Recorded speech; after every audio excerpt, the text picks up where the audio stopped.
Fevral ayının 28-i Ramazan ayının 10-cu günüdür. Ramazan ayının 10-cu günü üçün imsak vaxtı 05:52. İftar isə 18:44. İmsak duası, tərcüməsi. Allahım, ehsan və yaxşılıq etməyi bu ayda mənəni sevdir. Məndə əyrilik və itayətsizliklərə qarşı ikrah yarat. Qəzəb və alovlanan odu mənə haram et. Yardım etməyinə xatir. Ey kömək istəyənlərin dadına çatan. İftar duası, tərcüməsi.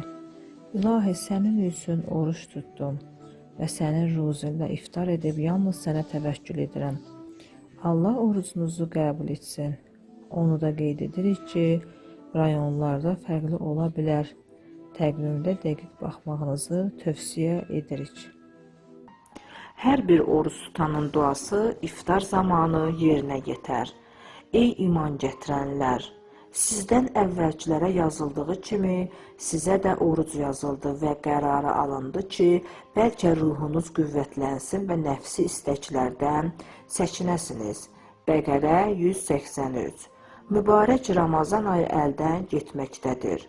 Bu mübarək ayın hər bir dəqiqə və saniyəsi qiymətlidir. Bütün ilahi dinlərdə orucun xüsusi yeri və əhəmiyyəti olmuşdur. Orucun fəzilətinə aid çoxlu hədislərimiz vardır. Tibyan. Allah Taala qüdsi hədisdə orucun əhəmiyyəti haqqında buyurur. İnsanların bütün işləri özləri üçündür. Orucdan başqa mənim üçündür. Mən özüm onun mükafatını verərəm. Oruc qalxandır. Ona görə də əgər oruc olsanız, pis və nalayiq sözlər deməyin, fəryad çəkməyin. Əgər kimsə sizə nalayiq söz desə və sizinlə vuruşsa, ona deyin ki, mən orucam. Məhəmməd salavatullah canı əlində olan Allaha and olsun ki, oruc tutan ağzıyı Allah yanında müşrik iyindən daha ətirlidir. Oruc tutanı üçün iki zaman sevinclidir. Biri iftar zamanı və biri də Allahla görüşəcəyi zaman. Oruç tutanın bir neçə imtiyazları vardır ki, onlara işarə edək. 1. Oruc bədənin zəkatıdır. Həzrəti Peyğəmbər salavatullah buyurur, hər bir şeyin zəkatı vardır və bədənin zəkatı orucdur. Həqiqətən də oruc insanı, bədənini saflaşdırır və insanı Allaha yaxınlaşdırar.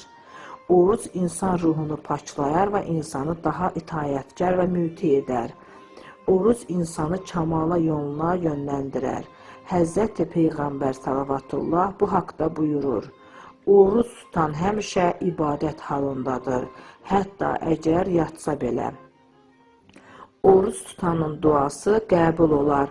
İmam Əli əleyhissalam buyurur, hər bir oruc tutanın duası olar və oruc tutanın duası iftar zamanı yerinə yetər. Həzrəti əleyhissalam başqa yerdə buyurur, oruc tutan şəxsin yuxusu ibadətdir. Sükutu Allahı təsbih etmək və duası yerinə yetəndir. İmam Əli əleyhissalam buyurur, 4 dəstə vardır ki, duaları geri qayıtmaz və o zamana qədər ki, səmanın qapıları açılar. Duaları Allahın ərşinə gedər. Ata və ananın övladına görə etdiyi dua, məzlumun zalıma nifrətin etməsi, ümrə edən insanın qayıtmazdan əvvəl etdiyi dua, oruç tutanın iftardan əvvəl etdiyi dua. Oruç tutan insan dünya və axirətdə şaddır. İmam Sadiq əleyhissalam buyurur, oruç tutan üçün iki şadlığı var. Biri iftar zamanı və biri də Allahla görüşə gedən zaman. 4. Mələklər oruç tutan insana dua edərlər. Həzrəti Peyğəmbər salavatullah buyurur, oruç tutan heç bir dəstə arasında yemək yeməz, hazır olmaz, məgər o halda ki, əzaları Allahı təsbih edər, mələklər ona salavat göndərərlər. Həqiqətən mələklərin salavatı həmin istiğfardır. İmam Sadiq əleyhissalam buyurur, hər kim orucunu gizlədər, Allah mələklərə buyurar ki, bəndəm atəşdən nicat axtarır, ona pənah verin. Allah mələkləri heç bir kəs üçün dua etməyə vəzifələndirməz, məgər oruç tutan üçün. Ramazan ayının müstəhəb gecə namazları mübarək Ramazan ayında qılınan müstəhəb gecə namazları.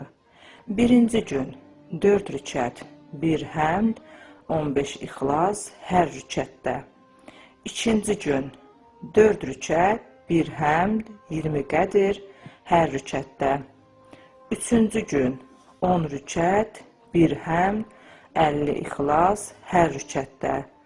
Dördüncü gün 8 rükət, 1 həmd, 20 qədir hər rükətdə.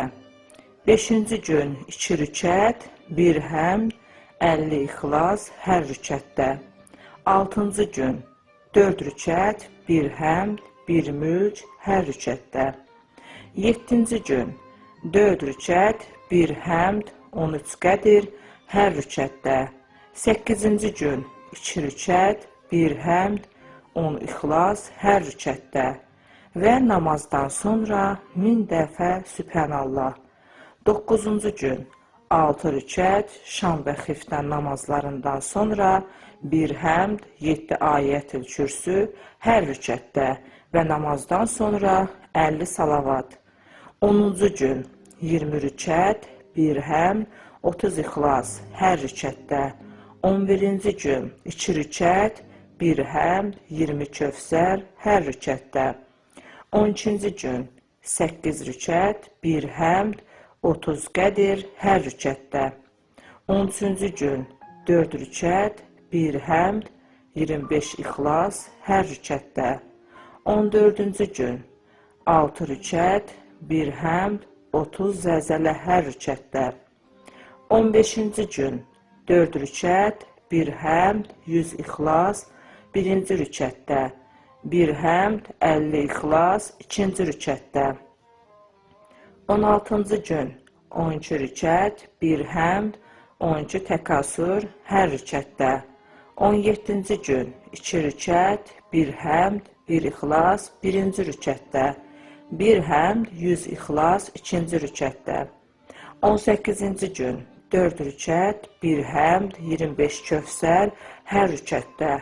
19-cu gün 50 rükət, 1 həmd, 1 zəlzələ hər rükətdə. 20-ci gün 8 rükət, 1 həmd, 1 istənilən surə hər rükətdə. 21-ci gün 8 rükət, 1 həmd, 1 istənilən surə hər rükətdə. 22-ci gün 8 rükət, 1 həmd, 1 istənilən surə hər rükətdə.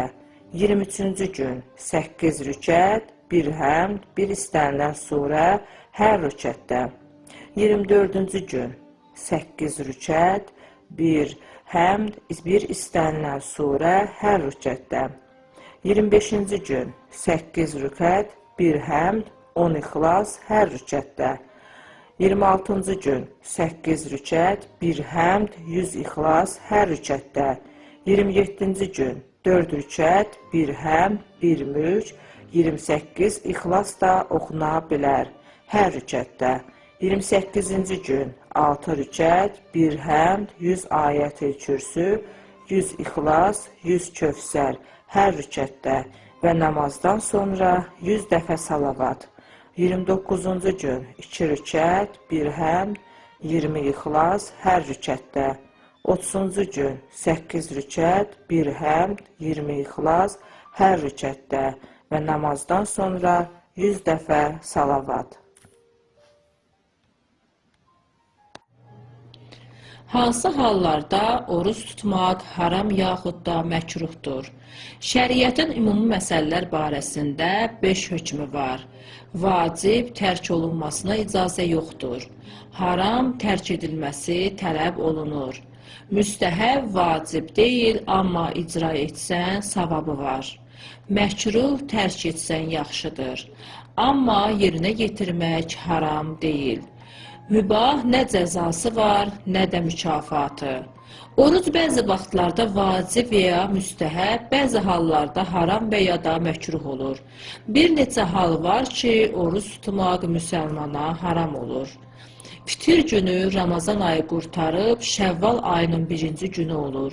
Həmən günü qəsdən oruç tutmaq haramdır. Qurban bayramı günü, yəni hac mərasimi günlərində Zilhəccə ayının 10-da Minada qurban kəsiləndə bütün müsəlmanlar öz vətənlərində Qurban bayramı günü qeyd edirlər. Həmən günü oruç tutmaq haramdır. Şaban ayının axırıncı günü Ramazan ayı niyyəti ilə oruç tutmaq, amma başqa niyyətlə tuta bilər. Qadının və övladlarının atanın izni olmadan müstəhəbbi oruç tutmaları, əgər zərəri varsa, haramdır. Amma vacib oruc və ya başqa vacib məsələlərdə atanın əlin icazəsi lazım deyil. Məkruh bəyənilməyən oruca gəlincə, Aşura günü orucu həmən günü Yəzid tərəfdarları zahiri qələbə qazanıb, İmam Əli və bütün yaxınlarının qətl etdikləri üçün şükür orucu tutdular. İndinin özündə də bu adətlərinə davam edirlər və Ərəfə günü ilə Qurban bayramı gününün olması arasında şək gedərsə, oruc məkruhdur. Ümumiyyətlə, İslamda əsas olan işin özü deyil, əsas olan işin Allah Taala'nın istədiyinə uyğun yerinə yetirilməsidir.